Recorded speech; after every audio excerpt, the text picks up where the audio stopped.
Plutôt retour sur le côté de ce que vous avez, je sais pas, peut-être compris ce soir. Est-ce qu'il y a quelque chose qui s'est passé pour vous? Est-ce que vous avez le sentiment que ça a bougé? Pour moi, c'est une deuxième. Ouais. Mais je dis toujours que je pleure jamais, machin. Ça fait 2 fois qu'on se voit, ça fait 2 fois que j'ai envie de pleurer. Ouais. Donc je pense que je vais venir une troisième. Mmh. Mais puis vous avez aussi donné un exercice avant de s'endormir, de penser à une situation. Donc je le fais pas tous les jours, je fais tous les 2 jours. Ouais. Et le matin, je me réveille, j'ai la patate. Ah, super. Et chose que j'avais pas avant. Et je me sens plus zen en fait, plus sereine, on va dire. Ah, génial. Ouais, donc ça marche vraiment. Ok, ok. Bon, super. Si vous donnez quelque chose à manger à votre esprit, il arrête de se... Si vous focalisez les choses sur ce que vous voulez, sur ce que vous désirez qui change, ça permet vraiment de donner, je dirais, à manger au petit monstre qui sinon va s'agiter. C'est comme un enfant, quoi. Si vous lui donnez rien à faire, il va finir par vous taper une crise, quoi. Vous voyez ce que je veux dire? Et alors que si vous lui donnez une activité à faire, il va centrer son attention dessus, puis il va le faire. C'est pareil pour votre esprit. Si vous voulez arrêter de vivre des choses, des fois, qui sont un peu... parce qu'on a un peu tendance à se laisser balloter par les événements de la vie. L'idée, c'est peut-être de se dire précisément, voilà ce que je veux. Je demande à mon esprit, je demande à mon cerveau, je demande à mon corps de me mettre dans cet état, de vivre de mieux en mieux telle chose, de me sentir de plus en plus confiant dans tel domaine. Et je le demande. Parce que si je ne le fais jamais, ça c'est le côté autosuggestion, si je ne le fais jamais, si je ne fais jamais cette demande-là, il y a une part de moi qui se dit, bon bah, il s'en fout apparemment, il n'a pas envie que ça change, donc on continue. Et tu peux travailler là-dessus aussi, sur les croyances? Bien sûr. Les croyances limitantes, bien sûr. Oui, bien sûr. Bah, ça, c'est vraiment pour moi le nerf de la paix. J'avais pas dit, j'allais dire le nerf de la guerre. C'est vraiment le nerf de la paix. C'est-à-dire de la paix intérieure. C'est-à-dire que notre conception du monde, nos ressentis sont tellement fondés sur ces croyances, sur ces schémas, sur ces représentations, sur ces espèces de conclusions qu'on tire sur la vie ou sur soi-même qui sont parfois très limitées, qu'on s'enferme en fait mentalement dans un truc qui nous fait pas du bien. Donc souvent en arrière-plan de mes comportements, en arrière-plan de mes émotions positives, négatives, de mes relations difficiles, etc., il y a un système de croyances. Et le système de croyances, il a tendance à me polluer un peu la vie, quoi, à me gâcher un peu la vie. Donc c'est important d'aller le mettre au jour, de se rendre compte de quelles sont les croyances et puis de les transformer. En plus, souvent quand on les transforme, on se rend compte qu'en fait c'était comment on pourrait dire, une ressource ou un truc puissant qui était là, mais qui jouait contre nous. Je ne sais pas si vous voyez ce que je veux dire. Je sais pas, j'imagine pareil. Alors, imaginez la mer. Vous voyez la mer?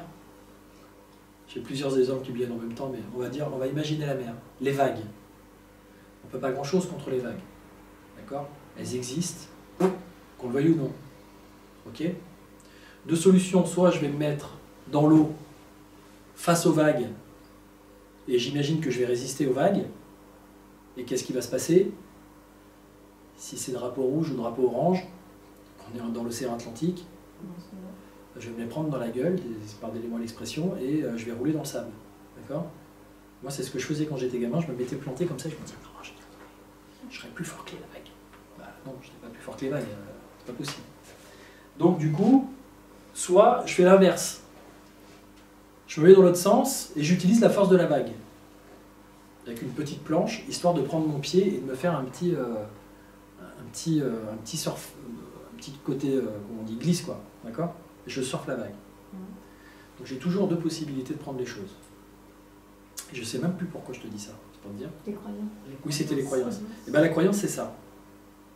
C'est-à-dire qu'une croyance, c'est comme la vague. C'est concret, parce que là je vois pas comment tu peux, avec une croyance limitante, voir une personne qui, je sais pas, une personne qui se trouve pas, je sais pas, je dis n'importe quoi, une personne qui se trouve pas intelligente par exemple. Ouais. Moi j'en connais pas. Ce serait quoi alors le contraire? Peut-être que cette croyance qu'elle ne se trouve pas intelligente l'empêche de faire quelque chose. Peut-être qu'elle va se dire, comme je ne suis pas intelligente, je ne peux pas faire telle chose. Bon, si c'est problématique pour elle, et qu'elle garde cette croyance limitante, bah, elle ne va peut-être pas apprendre, elle va dire je ne suis pas intelligente, je ne peux pas apprendre. D'accord? Le jour où tu transformes la croyance, tu vas peut-être libérer une espèce de puissance d'apprentissage qui va être énorme. C'est-à-dire que la personne, elle va peut-être se dire d'un coup, mais en fait, je me rends compte que j'ai envie d'apprendre plein de trucs, de lire plein de bouquins, de me former à plein de trucs. J'étais bloqué sur le fait qu'à l'école, j'avais des mauvaises notes, j'étais pas intelligente. Depuis l'âge de 10 ans ou de 12 ans, comme j'ai raté mon je ne sais quoi, je me dis que je suis pas intelligent, du coup j'ai arrêté mes études, j'ai arrêté d'apprendre, j'évolue pas dans mon entreprise parce que j'ai pas de compétences, parce que ci, parce que ça. Et le jour où tu changes cette croyance, en fait, tu te rends compte que la personne, en fait, elle a endigué en elle une puissance d'apprentissage, d'envie, de découverte, etc., qui l'a complètement limitée pendant 20 ans, ou 15 ans, ou 20 ans de sa vie. Et en fait, elle va se retrouver d'un coup à avoir une envie, une soif d'apprendre. Tu vois ? Et de retenir. Et de retenir. Elle va retenir en plus. Ben oui. Et elle va retenir ce qui est important pour elle, ou ce dont elle a besoin. Et la personne qui serait complexée par son physique, par exemple, et ben, elle va peut-être se rendre compte en fait que c'est pas son physique qui est important pour elle de mettre en avant, et que peut-être qu'il y a quelque chose en elle, ou peut-être qu'elle va apprendre à s'accepter, et qu'elle, en fait, le fait d'avoir été bloquée par rapport à ce problème physique, était le fait qu'elle ne s'aimait pas dans ce qu'elle est d'une façon plus générale, plus globale, dans son essence, ou dans l'être qu'elle est. Et peut-être qu'un jour, le jour où elle va s'aimer pour l'être qu'elle est, elle va remercier son physique de lui avoir fait faire cet apprentissage dans sa vie. D'accord. Je ne sais pas si c'est clair ce que je t'ai dit. C'est beau, hein. Ouais, si, c'est clair. Oui. C'est-à-dire que chaque chose que tu vis, chaque problème que tu as, est porteur d'un apprentissage. C'est pour ça que j'appelle ça la voie de l'apprentissage. Et ça, quand on me le disait au départ, quand je me formais à la PNL, à l'hypnose et autres, enfin aux thérapies, je me suis intéressé à la psychologie, etc. Quand j'entendais ce genre de discours au départ, il y a un truc en moi qui me disait ouais, non, il y a vraiment des trucs qui sont là pour t'emmerder, et puis c'est tout. C'est parce que j'avais cet état d'esprit d'imaginer que la vie, elle était là pour t'emmerder plus que là pour t'apporter quelque chose. Le jour où j'ai compris, où j'ai changé ma croyance, c'est des croyances que je me suis construite, où j'ai compris que la vie, pour moi, c'était pas le but de vivre une vie de rêve, mais c'était de se réaliser, et que se réaliser, ça passe par des défis, et que s'il n'y a pas de défi, il n'y a pas d'effort, bah, il n'y a pas de valorisation ou de valeur à avoir fait quelque chose. Un sportif, s'il est content d'arriver sur le podium aux Jeux Olympiques, c'est parce qu'il en a chié avant, et qu'il a eu des défis toujours plus élevés, qui l'ont fait souffrir, ou qui l'ont mis face à ses limites, et qu'il les a dépassés, et qu'il a fini par arriver sur le podium. Bah, pour moi, la vie, c'est ça. Mais comme je croyais au départ qu'il fallait ne rien foutre pour arriver sur un podium et avoir des coupes et des médailles, je me disais, voyant que les autres étaient sur le podium et pas moi, je me disais, c'est injuste, la vie c'est dur, c'est galère, voilà. Pourquoi il y en a qui ont de l'argent, pourquoi il y en a qui réussissent et que toi t'as rien? Bah parce que si j'avais eu de l'argent et que j'avais réussi tout de suite, je serais peut-être resté très con en fait. Si j'avais pas été complexé quand j'étais jeune, par mon physique, par mes lunettes, parce que je portais des grosses lunettes épaisses, si j'avais pas été complexé, j'aurais peut-être pas développé de l'empathie. Parce que le fait que je sois complexé, que je sois pas à l'aise, du coup je regardais les autres d'une façon différente, je m'intéressais aux autres, je m'intéressais à la souffrance des autres. Et il y avait des mecs, des amis à moi qui étaient plutôt physiquement bien, qui plaisaient, etc., qui n'en avaient absolument rien à foutre des autres. Parce que de toute façon, tout leur était... et qui n'ont pas forcément évolué, je dirais, dans le sens d'être au service des autres, ou de... Moi, je me dis, ça m'a permis de développer des qualités qui font la personne que je suis aujourd'hui, le métier que je fais aujourd'hui. Et j'aurais peut-être pas été comme ça si j'avais pas été complexé avant. Donc après, c'est une fois qu'on prend du recul par rapport à sa vie qu'on se rend compte que ce qu'on a vécu a sûrement un sens. C'est pour ça que je parle de connaissance de soi. Tout a un sens. Et quand on le comprend, le sens, même ce que tu vis tout de suite avec cette histoire avec tes parents, le jour où tu vas découvrir, prendra peut-être 5 ans ou 10 ans, mais tu vas ressentir... En fait, le truc qu'on ressent dans ces moments-là, c'est une forme de gratitude, de merci, de pardon.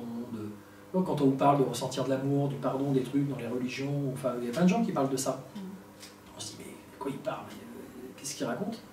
Mais concrètement, quand on arrive à la résolution, des résolutions profondes en soi, sur des blessures, comme le rejet, l'humiliation, l'abandon, tous ces trucs, qui a des compréhensions mais vraiment profondes du pourquoi tout ça, et qu'est-ce que ça nous a apporté, qu'est-ce que ça a fait de nous, et qu'est-ce que ça peut nous permettre d'être et de devenir, là d'un coup on se dit mais merci la blessure quoi. merci papa de m'avoir mis une tarte quand j'étais en 5e, merci tel copain de m'avoir toujours fourni des bâtons dans les roues quand je voulais faire je sais pas quoi. Parce que tu m'as aidé, en fait, l'air de rien, avec tes défis. Avec tes... Des fois, la vie, elle vous met une claque avec bienveillance. C'est un ange qui se cache derrière la claque. C'est pour dire, tiens, regarde, claque, tu veux encore passer par là? Claque, tu veux encore passer par là? Claque, et ben, il va peut-être que tu comprennes, parce que c'est par là qu'il faut que tu passes. Ça me parle. Ça te parle, ça? Ok. Ah oui, ça me parle beaucoup, l'histoire de la claque. Je continue encore le chemin. Et oui, mais parce qu'on a notre ego qui croit on a notre mental, qui croit que c'est comme ça qu'il faut que ça se fasse, qu'il faut qu'on lutte, qu'il faut qu'on se batte, qu'il faut qu'on... On se laisse pas, on fait pas confiance. Comme on n'est pas dans la confiance de la vie, des autres, du monde, on lutte avec nos petits moyens, avec nos petits bras musclés, on imagine qu'on va y arriver, qu'on va contrôler le monde, qu'on va contrôler notre vie, les choses, les événements, les situations, on ne contrôle rien, on perd notre énergie, en fait, on se fatigue. Comme le gars qui est dans la mer en train d'essayer de se dire je vais arrêter les vagues. Il peut rester, il va être échoué à la fin. Celui qui a fait du surf, il est tranquille, il est bronzé, les cheveux blonds. Et l'autre il est du sac partout, maillot de bain comme ça, les cheveux comme ça. Vous voyez ce que je veux dire? Donc c'est ça, c'est comment vous avez envie de finir, quoi. Si vous avez envie de bien finir, apprenez à composer avec les choses et à vous dire que tout ce qui vous arrive, ça a un sens. C'est à vous de le trouver. Alors ça, c'est ça le défi, quoi.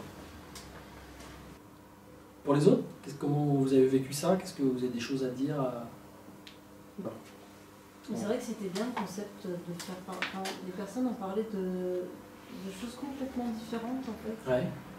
Alors moi, je voudrais remercier, je ne sais pas comment s'appelle le jeune homme qui est avec nous, là. Merci Grégory. Parce que tu m'as fait, enfin voilà, j'ai un peu fait les exercices que tu lui as fait faire, parce que moi aussi je suis un petit peu, voilà. Je suis un petit peu dans une peine de cœur en ce moment, j'ai un petit peu de mal à l'oublier en fait. Puis du coup, c'est vrai qu'on n'ose pas souvent, enfin, c'est un peu difficile de parler de ces peines de cœur, quoi. Ouais. Donc voilà, ça c'était sympa. Merci Grégory. Non mais moi justement, je trouve que c'est très... c'est une grande force en fait, je trouve que les gens arrivent justement à se livrer, à avoir quand même la force de justement pouvoir parler de choses difficiles, que tout le monde peut vivre, etc. Parce qu'on a tous des problèmes dans nos vies, personne n'est parfait je pense. Et donc voilà, donc c'est vrai que je trouve que, en tout cas, les expériences étaient très différentes. Et franchement, en tout cas, c'est une grande ouverture aussi d'esprit, je trouve, que chacun puisse arriver à partager ça. Et puis voir les autres dans leur malaise. Hein? Ouais, voir les autres dans leur malaise, ça chahute des fois émotionnellement, c'est pas forcément bien. Oui, c'est un chemin vers l'acceptation, en fait, savoir s'accepter tel qu'on est et avec notre vécu. C'est le processus. Sachez que on est tout le temps en processus. Même les personnes qui ont déjà travaillé sur elles, ça fait plus de 15 ans maintenant que je suis à fond. Bon, avant je travaillais sur moi, pas vraiment, mais je me prenais la tête, je me posais des questions existentielles. Et au bout d'un moment, j'ai commencé à me dire, oui, il serait peut-être temps que tu trouves des réponses. Donc j'ai lu, j'étais voir des thérapeutes, des coachs, des machins, jusqu'à ce que je me forme, que j'accompagne les autres. Bon, voilà, c'est tout un parcours. Mais j'ai toujours des casseroles, j'ai toujours des trucs qui me traversent, qui me chahutent, qui font que des moments, je passe des journées ou 2-3 jours, où je me dis, oulala. Mais effectivement, l'idée, c'est que aujourd'hui, moi, j'ai conscience que c'est des processus. J'ai conscience que quelque part, tout est parfait, même ce que je vis, ça me rappelle que, tu vois, il y a encore un truc là que tu n'as pas encore vraiment réglé, il y a encore un truc que tu peux encore aller améliorer. Mais parce que maintenant, je me suis fait à cette idée que j'arriverai pas, peut-être pas, dans cette vie, à quelque chose de ça y est, c'est fini, j'ai plus de problème, tout va bien, tout roule. J'ai conscience que non, il y aura toujours quelque chose, toujours une contrainte, toujours une circonstance. Après, c'est la façon dont je les prends, ces contraintes et ces circonstances, qui font la différence. Avant, j'avais tendance à avoir l'impression, alors je vais reprendre un peu cette image que j'ai faite dans une petite vidéo, j'avais fait cette allusion. J'avais posé la question aux gens, comment faites-vous l'amour avec la vie? Comment faites-vous l'amour avec la vie? Comment vous laissez-vous traverser, pénétrer par la vie, par les événements, par les situations? Alors c'est des termes qui sont effectivement un peu évocateurs, mais d'un côté c'est très juste. Est-ce que je suis dans une contraction sur moi-même? Est-ce que je suis fermé? Est-ce que j'ai l'impression que, en fait, finalement, la vie et les autres cherchent à m'abuser? Ou est-ce qu'au contraire, j'ai la vie et les autres cherchent à me faire l'amour? En sachant qu'il y en a peut-être qui cherchent à m'abuser et d'autres qui cherchent à me faire l'amour. Mais le problème, c'est que si je les mets tous dans le clan de ceux qui cherchent à m'abuser, même ceux qui me veulent du bien, je vais imaginer ou leur prêter des intentions négatives. Et si finalement on fait bien le tour de toutes les personnes qu'on a autour de nous, on a peut-être beaucoup plus de personnes qui ont envie de nous faire l'amour, enfin en tout cas de nous faire du bien, que nous faire du mal. Mais ça, je ne vais pas le ressentir si je ne le permets pas ou si je ne m'ouvre pas à cette possibilité. Et je vais comptabiliser que le nombre de personnes avec qui ça va pas trop, ou que je pense qu'ils me veulent du mal, alors que ça se trouve ils ne veulent pas du mal, ils sont juste eux-mêmes dans un malaise et ils ne savent pas comment l'exprimer ou comment le gérer avec moi. Vous comprenez le truc? Donc à partir du moment où j'ai accepté cette réalité que finalement les choses ont plutôt tendance à bien tourner quand on les laisse tourner, qu'on se laisse un peu faire par les choses. Quand je dis on se laisse faire, c'est comme dans l'amour en fait. Quand vous faites l'amour, à des moments vous vous laissez faire, à des moments vous faites. Et bien c'est exactement la même chose dans la vie. À des moments on se laisse faire, et il faut faire confiance à l'autre sur le fait qu'il va nous faire du bien et qu'il va savoir s'y prendre pour nous faire du bien, d'une certaine façon. Et à des moments, c'est nous qui avons envie d'initier quelque chose, on se sent dans un mouvement et on a envie de faire quelque chose et de faire du bien à l'autre.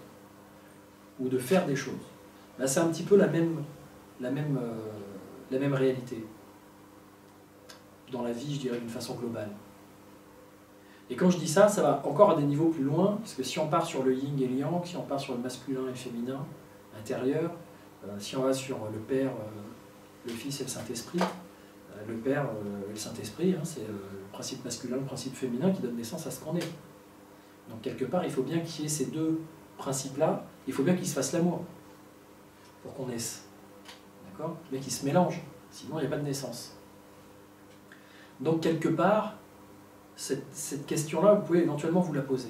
Quand vous êtes dans un moment de votre journée ou de votre vie où vous êtes crispé, tendu, sur le qui-vive, alors qu'il n'y a pas forcément de raison valable, et que vous sentez que vous en êtes là, demandez-vous si vous étiez en train de faire l'amour avec quelqu'un dans un lit, si vous seriez dans cette posture et dans cet état-là.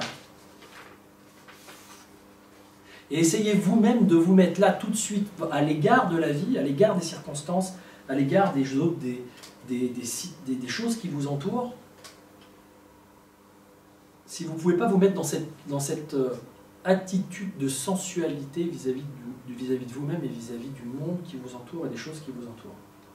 Sensualité, ça veut dire respirer. Quand vous faites l'amour, vous ne respirez pas comme quand vous respirez au quotidien. Ça veut dire ressentir, être attentif à vos sens. Ressentir plus à fond, plus subtilement, essayer de trouver le bon ressenti des choses. C'est ça, c'est pareil, quand vous faites l'amour, a priori, ou des câlins, vous essayez d'aller ressentir, de trouver le truc qui fait plaisir, le bien-être. Vous êtes focus sur cette idée de se faire plaisir, normalement, pas de se faire du mal. D'accord? Donc c'est un peu ça l'idée, sur quoi vous mettez le focus. Et peut-être à ce moment-là, dites-vous, ok, imaginons que là, je reçoive, ou je sois dans un rapport avec la vie, comme je serais dans un rapport dans mon lit, d'une certaine façon, avec quelqu'un, je me sentirais comment? Et si vous vous mettez dans cet état tout seul, si vous laissez ça être dans votre sensation, dans votre sensualité, etc., je vous dis ça, c'est pas forcément évident ce que je vous dis là. Hein. Quand on est là-haut dans la tête et au quotidien, ce que je vous dis, ça peut paraître très bizarre en fait. Mais c'est vraiment un état de lâcher prise, un état de sensualité, de sensitivité par rapport à la vie, même par rapport à ce que vous mangez, par rapport à ce que vous buvez, par rapport à la façon dont vous regardez les choses autour de vous, par rapport à la façon dont vous bougez, par rapport à la façon dont vous vous détendez vous-même et dont vous êtes prêt à ressentir. Est-ce que je suis prêt à ce que la vie me fasse du bien, ou est-ce que non, je suis comme ça dans une tension, j'ai l'impression qu'il va m'arriver un truc de travers. Comprenez la métaphore? Le parallèle? Ça vous choque ou pas, ce que je dis là? Non. Soyez francs, parce que ça c'est vraiment un sujet que je vais développer, mais je vais faire des vidéos dessus, je vais vraiment développer encore plus. Je vais me laisser pénétrer par l'idée et... Non mais c'est vrai. C'est vrai que ce truc-là, il est super important parce qu'en plus, on parle de rapport à quelque chose que tout le monde a priori, que tout le monde a déjà plus ou moins expérimenté. Et c'est en rapport avec des sensations. Et le problème de nos sociétés, c'est que on est souvent plus dans la sensation, on fait plus confiance à la sensation, on n'est plus trop dans la sensorialité, à part à des moments choisis, et on monte tout là-haut, pour essayer de dominer notre vie, le monde qui nous entoure, nos circonstances de vie, ce qu'on est, enfin tout, avec le contrôle mental, et avec des explications d'ordre psychologique et mental. Et il y a des états qui sont là, on n'est pas bien, on aurait juste peut-être besoin de se poser, d'un câlin, même de soi, de se mettre dans un coin, de se dire allez, un petit câlin, une petite caresse, fais-toi un petit truc sympa, juste pour 2 secondes que le corps, le système nerveux s'apaise. Votre système nerveux, il a 7 ans d'âge mental. Donc à l'intérieur de vous, quand vous n'êtes pas bien, que vous avez de l'anxiété, c'est qu'il y a un enfant de 7 ans qui est en train de stresser en fait. Donc quand vous vous faites un petit câlin, vous ne faites pas un câlin à vous, vous faites un câlin comme vous le feriez à un enfant de 7 ans qui a besoin d'être rassuré, ou de 5 ans, ou de 6 ans. Vous voyez ce que je veux dire? Donc le truc, c'est à un moment donné de prendre ce soin, de prendre cette peut-être que ça va calmer votre esprit en fait. Peut-être que vous allez arrêter de vous dire mais pourquoi je suis pas bien? Ouais, parce que je gagne pas assez d'argent, parce que telle personne elle a refusé tel truc, parce que mon responsable il met des bâtons dans les roues, parce que mon conjoint il m'en demande trop, ou il m'en demande pas assez, ou il n'est pas assez présent. Vous comprenez? Quand on se sent pas bien, notre esprit essaye de comprendre pourquoi et trouve plein d'excuses, enfin pas plein d'excuses, mais enfin des excuses on s'en trouve plein, ça c'est sûr, mais il trouve plein d'explications théoriques, mentales. Il se raconte des histoires en fait. Alors qu'il y a peut-être juste besoin d'un moment de... Regardez, juste prenez quelques instants. Fermez vos yeux. Pour finir. Et j'imagine que vous avez tous déjà, ou bien évidemment fait l'amour dans votre vie, au moins une fois, ou peut-être juste reçu un câlin, une attention, ou peut-être reçu un massage, un soin. Essayez de retrouver un moment comme ça. Essayez surtout de retrouver l'état dans lequel vous êtes, physiquement parlant, dans votre relâchement corporel, dans votre sensitivité au niveau de la peau, dans votre sensation intérieure. Comment vous vous sentez quand vous avez eu une demi-heure, 1 heure, 1 heure et demie d'un rapport agréable, de soins, de contact charnel plaisant. Juste allez imaginer dans quel état vous êtes et comment ça peut... Qu'est-ce que ça génère en vous comme sensation. Aussi bien au niveau physiologique, au niveau de la peau, au niveau musculaire, au niveau de la respiration, qu'au niveau de tension psychique. Et autorisez-vous à vous ouvrir à cette sensation, autorisez-vous à la laisser être. Même si une part de vous se dit ouais, enfin c'est pas très bien comme ça là d'être en public et de ressentir cette sensation. Tout ça c'est des histoires que vous vous racontez. Vous avez la possibilité, si vous voulez, de retrouver quand vous le souhaitez un état de bien-être dans lequel vous êtes quand on a pris soin de vous ou que vous vous êtes fait prendre soin de vous. Et juste observer comme d'un coup l'esprit change son rythme, que l'état d'esprit change, tout simplement parce que l'état d'être, l'état du corps s'apaise, se sent mieux, et du coup vous pouvez peut-être retrouver à l'intérieur de vous plus facilement ces endroits, ces espaces intérieurs où vous pouvez ressentir une espèce de sensation un peu agréable, de bien-être, cotonneuse. Il y a quelque part en vous des endroits où il y a du bien-être. Essayez de les retrouver, ces endroits. Et cette sensation de bien-être, peut-être qu'elle est localisée qu'à un seul endroit de votre corps, ou peut-être à plein d'autres. Vous pouvez l'étirer, vous pouvez l'étendre. Vous pouvez la généraliser. Aussi bien à l'intérieur de vos muscles, de vos os, que sur la surface de votre peau.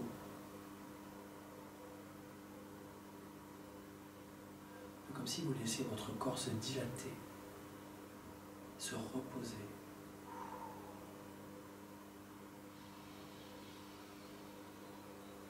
pouvez observer votre respiration qui change et une respiration qui peut devenir plus profonde, plus agréable.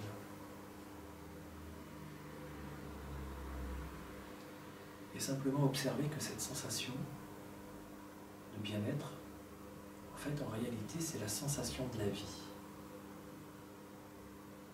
La vie, c'est ça, la sensation de la vie. C'est cette sensation de bien-être que vous pouvez ressentir à certains endroits.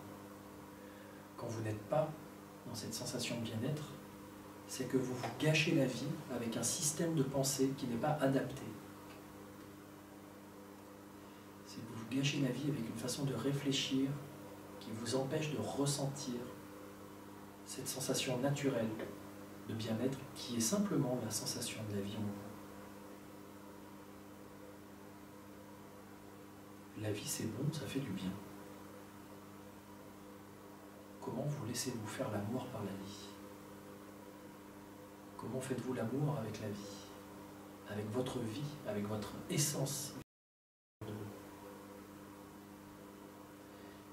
Et dans quel rapport êtes-vous avec le monde extérieur et les sensations, les stimulations extérieures?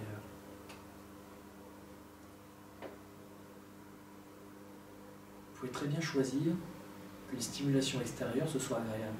Comme par exemple, votre vêtement. Vous pouvez sentir un vêtement là, qui vous touche la peau.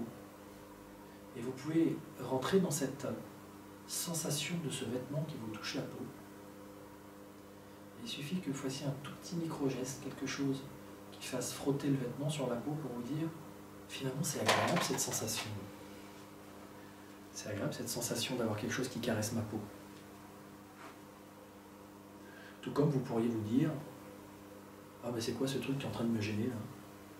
Comme quand on est un peu dans des états d'irritation, dans des états de malaise, le moindre truc qui nous frotte ou quoi que ce soit, ça peut être irritant. Ben ça c'est vous qui décidez. Est-ce que vous avez envie d'être irrité par les choses, par la vie? De vous laisser irriter?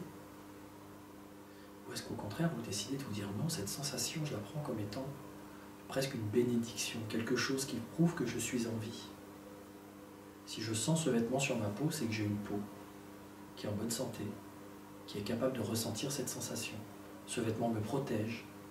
Il a été réalisé par des personnes quelque part dans le monde.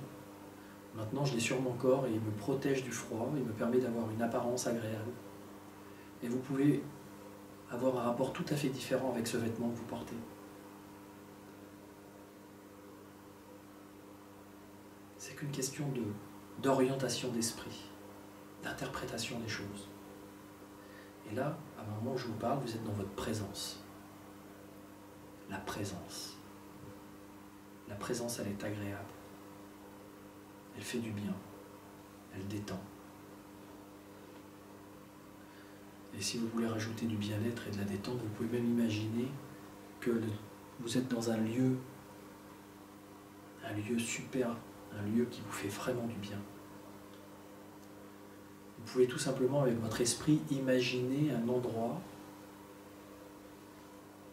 dont votre âme, dont votre esprit, dont votre être aurait besoin là tout de suite pour se sentir encore mieux, pour encore plus avoir envie de s'ouvrir aux sensations agréables de la vie. Vous pouvez utiliser votre imagination pour créer des ressentis en vous qui vous font du bien. Et ces ressentis en vous qui vous font du bien vont stimuler en vous des actions, des envies d'agir qui vont vous faire du bien. Et ces actions et ces agissements qui vont vous faire du bien vont provoquer des résultats dans votre vie qui seront beaucoup plus favorables à ce que vous avez envie de vivre. Tout simplement parce que vous orientez votre imagination et votre esprit sur ce que vous avez envie de vivre. De bien et d'agréable, plutôt que de penser sans cesse à ce que vous ne souhaitez pas vivre et ressentir.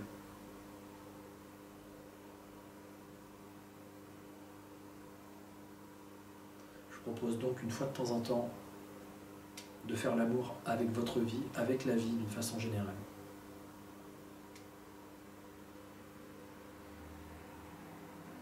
Et si pour l'instant vous ne ressentez pas encore grand-chose,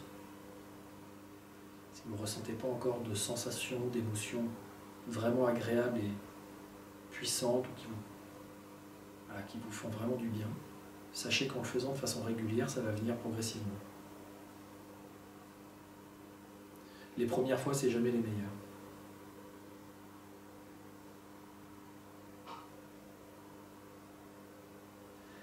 Et quand vous le sentez, et que vous avez envie de revenir ici et maintenant, vous pourrez revenir ici et maintenant, mais avant, je vais vous proposer de vous voir vraiment dans un état, c'est-à-dire de vous voir physiquement, dans l'état dans lequel vous avez envie d'être ce soir et demain matin quand vous allez vous lever.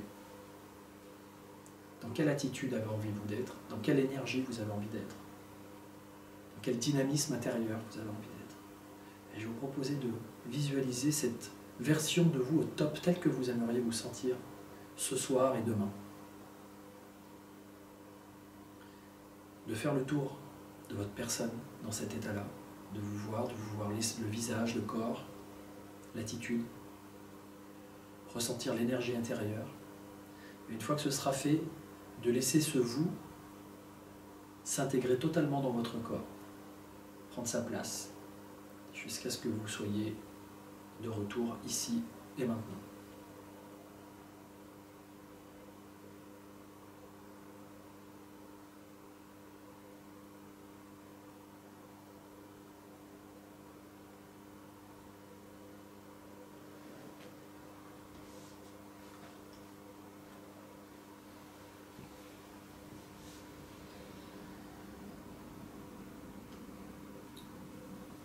Ça va? Alors, qu'est-ce que vous avez ressenti? Je ne vais pas le savoir. Est-ce que vous êtes arrivé à ressentir quelque chose d'agréable? Ouais. Tous? Ou il y a des gens pour qui ça a été plus compliqué? Ouais, c'était plus compliqué. D'accord. Donc après, c'est une question aussi, déjà de retrouver des moments d'agréable et de physiquement bien, parce que si on a du mal à s'y connecter, c'est plus dur. Mais c'est aussi une question d'entraînement, parce qu'on en a eu et on en a ressenti. Et s'il n'y en a pas, je vous invite vraiment, vraiment, vraiment à trouver le moyen de vous faire du bien.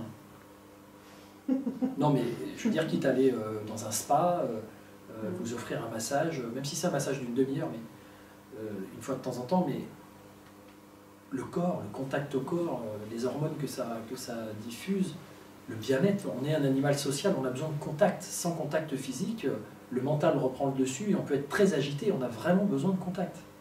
Que ce soit quelqu'un qui vous prend dans les bras pendant 20 secondes, 30 secondes, que ce soit... Vous voyez ce que je veux dire? Moi, ce que je vous invite, c'est à faire des choses où il y a d'autres personnes qui prennent soin de vous.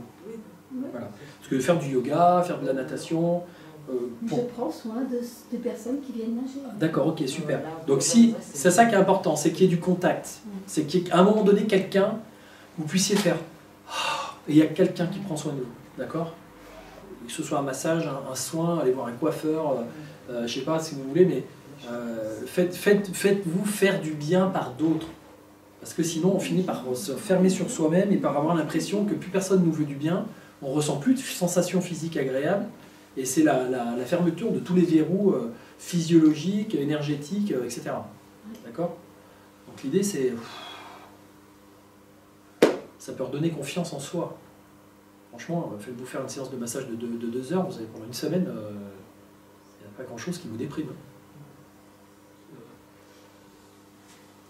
Voilà, j'espère que cette première a été à peu près intéressante pour vous.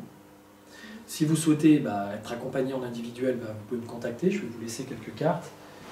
Si vous souhaitez vous former à des méthodes, il y a la formation de PNL, je vais vous envoyer des infos sur votre mail. C'est vrai que la formation de PNL, moi ça a vraiment changé les choses, parce que c'est vraiment, à la fois on pratique avec les autres, à la fois on reçoit, à la fois on prend conscience des méthodes, donc on les intègre. Là, je vous ai fait faire des choses, mais vous êtes un peu passif, d'une certaine façon. Alors que quand vous venez en formation, vous devenez actif. En plus, ça fait du bien de faire du bien aux autres, de savoir comment faire du bien aux autres. Ne serait-ce qu'avec le base PNL, déjà, vous êtes beaucoup plus à l'aise après sur la façon de gérer les gens quand ils vont pas bien. pouvoir être présent avec eux, de les écouter, d'orienter leur esprit sur 2-3 trucs. Il y a des choses tellement simples et tellement puissantes que vous pouvez faire que ça vaut le coup des fois d'acquérir ces choses-là pour après se sentir plus à l'aise avec soi puis plus à l'aise avec les autres.